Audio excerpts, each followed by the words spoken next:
Guys, it's Tim from Advancing Car Technologies with another Thinkware dash camera unboxing and quick review for you. Now, we've just done the F750 and I thought we'd kind of flip the scales a little bit and go for their kind of like their low-end camera, which doesn't necessarily mean it's any worse, but it's a smaller budget if you're on one, and I think this is a well-needed camera to the dash camera market. It's called the H50. Now, the reason why I really like this is that the camera is really small and it replaces that much missed Blackview DR380G, which in my personal opinion was one of the best dash cameras out there. It was really simple, it had pretty decent footage, you didn't get any issues with it whatsoever, it would just consistently keep recording, and in one of our vehicles we've still got the 380 running really well, and I think this is a brilliant replacement for it. And I think Blackview had a big mistake getting rid of the 720 because it was a good budget camera with a decent quality, and I think Thinkware have stepped into their shoes slightly. So the H50, some more foreign language stuff there. So it's a true HD at 720p recording at 30 frames per second. Front camera, it's got a 2 megapixel CMOS image sensor, multiple recording modes, voice guidance, security and status LED. The format-free technology, so it means that you don't have to do the manual memory clearing. It's kind of looking after itself, which is good. And the thermal protection again, so when the camera gets too hot, it will shut itself down rather than just baking itself to death. So this will probably be a bit of a shorter review because there's not much more going on with it, but I kind of like cameras like this that are just really simple, plug in and on you go.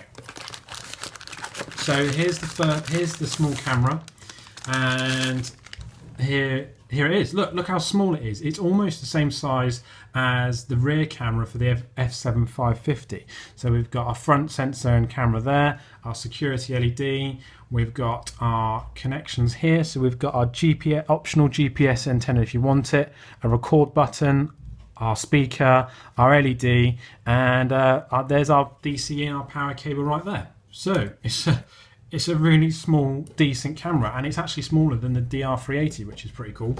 So let's pull this out. Then we've got another little tray. Okay, so what's in the box? We've got our micro USB SD card adapter. We've got our mounts, and don't be fooled by the red, it's actually clear, it's just that it's got a red backing on it. A little bit different from other mounts, so we'll see how well that goes in. Warranty card again, they sent us 2 of these, I don't know why, and this is about how you should have your dash camera on your windscreen in the UK. Like I said on the other video, this picture's been taken from a blog that somebody else created, and basically should never have anything in the red zones. Pink, you've got to be careful because it could fail on an MOT and things like that. And here's your quick start guide. Let's make sure there's anything else before we get to that. So cable tidies, pretty standard on most dash cams now. And our power cable, again, it's like the F7 550. They've changed their power cables to just be the normal sort of DC ins rather than their own sort of custom plug. So there it goes. Nice length cable, good quality, and should do quite well. And that's it. Oh, apart from the memory card, and in this one they've supplied it with an 8GB memory card, and it's again another Thinkware branded camera card. So we'll see how it gets on in the car. So Thinkware DashCam H50 quick start guide, shows what we're going to be getting, how to insert it, basic operations and the installation. So there's your basic installation guide. Just makes it really simple for you guys just to plug in and go, and it shows about the how you can use the PC viewer, and hopefully they've got a Mac one as well now for this camera. So basic operations, how it records, what it looks like. It comes with a converter, and what it's going to be doing when you're driving around. Now, it's a really simple camera to be using. There's very little features in it, which means that it's just designed for one thing, and that's just to take really good HD quality video. And I think when we put this in the car and get some images out and some video that we'll do on a set, we might actually bond it to this video because it shouldn't be too long. I don't want a really massive long review for you guys. Okay, so as I mentioned, it is a 720p high definition camera and it's recording at 30 frames per second. So it's using a 2 megapixel high resolution CMOS sensor, which has got a 120-degree wide angle view, so you're getting a really decent view of the road ahead, and you can slightly see it on there if I take that off. Nice looking lens. So let's just put that on just to be to go back.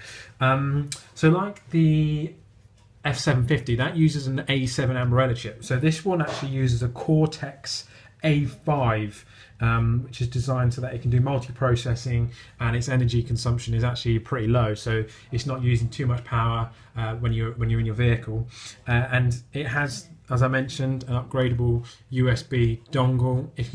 Because it's a budget camera and it's designed to be really quick, really easy to install, I don't really think it's not necessary to have GPS unless you want speed overlays and things like that. Comes with its normal parking mode, continuous mode, impact mode, all of that sort of stuff. So that it's like any other dash cam out there. It's got different and various views, and what we'll do is we'll go through the settings on the app on the computer so that you can see what we're getting.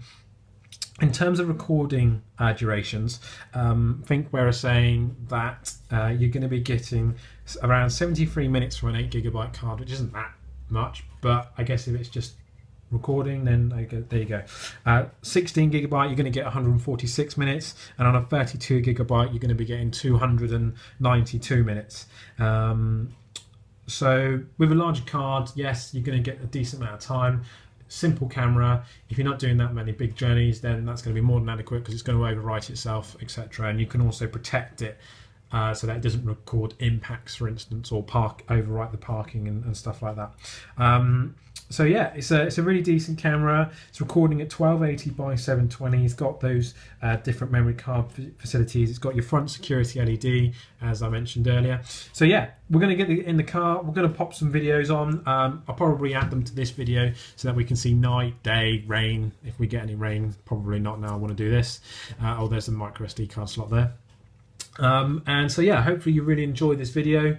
Make sure to like it if you do actually like it, share it if you're into that sort of thing, subscribe to the channel if you want to make sure you get the latest dash cams, technology, reviews, etc, etc. And if you've got any questions about the camera, as always, just pop them up in the comment section and I'll be happy to help. Thank you very much. Right, so we've got the camera in the car and we've recorded a couple of different versions of day, night and cloudy. First thing to note is that it's in a smaller screen because I output all of our videos at 1080p. This video records at 720p, and if I did it full screen it would stretch the image and it would make it look weird and strange and not true to what it is. So this is what the footage during the day is looking like. So we've got a little bit of pixelation at the bottom, but I think that's more down to the road and how the camera sees it. We can read the number plates quite well here on this this Renault, which is quite good. Obviously you will always get a better picture when the camera is stationary. So middle lane of this motorway, I went in the middle so that obviously to be safe and keep away from the slip roads coming up, and also because I wanted to see if any cars came past we could check out the number plates on either side. Unfortunately only one came up on the right hand side, but yeah, cloudy actually seems to perform a little bit better than daytime, which is a bit weird. I guess the camera's not having to work as hard, but there we go. And we've got all of our information at the bottom. The dates and the times are wrong because I had to set up the camera and put all its dates and times in before I used it, but there we go. That BMW that just went past on the right hand side was pretty decent in terms of the reg number. Now the only sort of footage that I would say that lets this camera down is night, and as you can see this is and actually a really well lit road with bright headlights on this Mini that we're using, and the footage isn't great. I've submitted loads of information to Thinkware to hopefully so that they can change this, and I'm going to do a follow-up video once the new software has been loaded on so we can see a bit of a change on the footage. So hopefully that's given you a good idea. Remember to like our video and subscribe. you.